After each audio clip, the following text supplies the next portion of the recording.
गरुड़ पुराण में वर्णन मिलता है कि पूर्वजों के नाराज होने से जातक को जीवन में बहुत सारी परेशानियों का सामना करना पड़ता है। साथ ही दुर्घटना का खतरा भी बराबर बना रहता है। विशेष तिथि जिनमें पूर्णिमा और अमावस्या पर पितरों की पूजा करनी चाहिए। ज्योतिषियों की अगर माने तो अमावस्या और पूर्णिमा तिथि पर भगवान शिव और भगवान विष्णु की पूजा करने से कुंडली में अशुभ ग्रहों के प्रभावों और दोषों से मुक्ति मिलती है।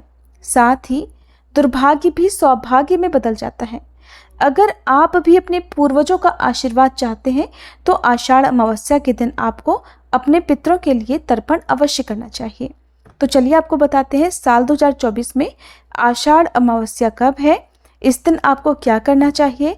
क्योंकि आषाढ़ अमावस्या को हलहारिणी अमावस्या के नाम से भी जाना जाता है, तो इस दिन क्या खास काम आपको करने चाहिए, कौन से काम नहीं करने चाहिए और किस मुहूर्त में आपको पितरों के नाम से तर्पण करना चाहिए।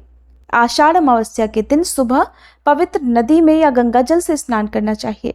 अमावस्या तिथि पर पितरों का तर्पण और पिंडदान करने से पितर प्रसन्न होते हैं और पितरों की आराधना करने से पितृदोष से भी मुक्ति मिलती है।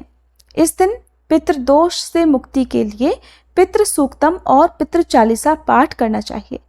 पितरों का स्मरण करके उन्हें जल और कुश की पवित्री से तर्पण करना चाहिए। इससे पितर तृप्त होते हैं और अपनी संतान को आशीर्वाद देते हैं।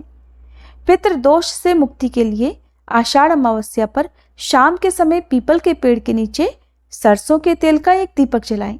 दीपक जलाने के बाद अपने पितरों का स्मरण करते हुए पीपल के पेड़ की 7 बार परिक्रमा करनी चाहिए। अगर किस्मत साथ नहीं दे रही हो तो आषाढ़ अमावस्या के दिन आटे में शक्कर मिलाकर काली चींटियों को खिलाना चाहिए। इससे दुर्भाग्य भी सौभाग्य में बदल जाता है। और अपनी सामर्थ्य के अनुसार अमावस्या के दिन पितरों के नाम से जल, अन्न या फिर भोजन और वस्त्र दक्षिणा आदि का दान करना चाहिए। ऐसा करने से भी पितर संतुष्ट होते हैं। मान्यता है कि अमावस्या तिथि पर कौवों के रूप में पूर्वज धरती पर आते हैं, इसलिए भोजन का एक हिस्सा कौवों के लिए इस दिन जरूर निकाल कर रखना चाहिए। किसानों के लिए आषाढ़ अमावस्या बहुत ही शुभ मानी जाती है। हलहारिणी अमावस्या के दिन से ही वर्षा ऋतु का आरंभ भी हो जाता है। ये समय किसानों के लिए बहुत खास होता है क्योंकि इसी समय किसान अपने खेतों में हल से बुआई करते हैं और अच्छी बारिश होने की वजह से किसानों के खेत में फसल की पैदावार भी अच्छी होती है। यही कारण है कि हलहारिणी अमावस्या के दिन किसान अपने हल और बैल की विधि पूर्वक पूजा करते हैं। इस दिन बैलों से खेती का काम नहीं कराया जाता बल्कि उन्हें चरने के लिए छोड़ दिया जाता है। अमावस्या तिथि पर अपने पितरों के नाम से कोई भी पवित्र पौधा आप लगा सकते हैं और इस दिन श्राद्ध और तर्पण भी जरूर करना चाहिए। इसके लिए दोपहर में जलते हुए कंडे पर गुड़ और घी अर्पित करना चाहिए। इस दौरान पितृ देवताओं का ध्यान करना चाहिए और पितृ देवता मंत्र ओम पितृदेवताभ्य नमः इस मंत्र का यथासंभव जाप करना चाहिए।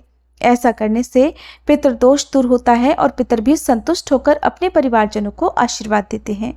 अमावस्या के दिन भूलकर भी तामसिक चीज़ों का सेवन नहीं करना चाहिए। इस दिन लहसुन, प्याज आदि के सेवन से बचना चाहिए।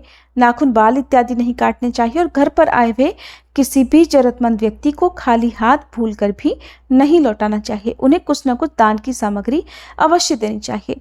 जिनकी सामर्थ्य कुछ भी दान देने की ना हो वे इस दिन केवल जल का भी दान कर सकते हैं। इस बार अमावस्या तिथि प्रारंभ हो रही है 5 जुलाई शुक्रवार को सुबह 4:59 से और समाप्त होगी 6 जुलाई शनिवार की सुबह 4:27 पर। इसलिए उदय तिथि के अनुसार 5 जुलाई शुक्रवार को ही अमावस्या का स्नान, दान और व्रत किया जाएगा। 5 जुलाई शुक्रवार को सूर्योदय होगा सुबह 5:50 पर, सूर्यास्त होगा शाम 7:12 पर। ब्रह्म मुहूर्त सुबह 4:14 से 5:02 तक रहेगा।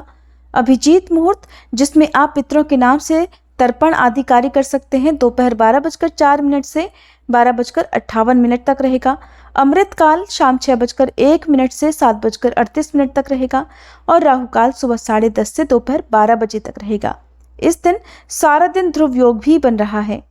पितरों के निमित्त दान, तर्पण आदि कार्य आप दोपहर 12 बजे से लेकर 1:30 बजे के बीच में कर सकते हैं।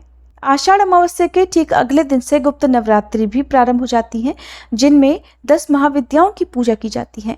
आषाढ़ अमावस्या की पूजा विधि और इस दिन सुनी जाने वाली कथा के साथ ही पितृ चालीसा सुनने के लिए आप हमारे चैनल को सब्सक्राइब जरूर कीजिएगा।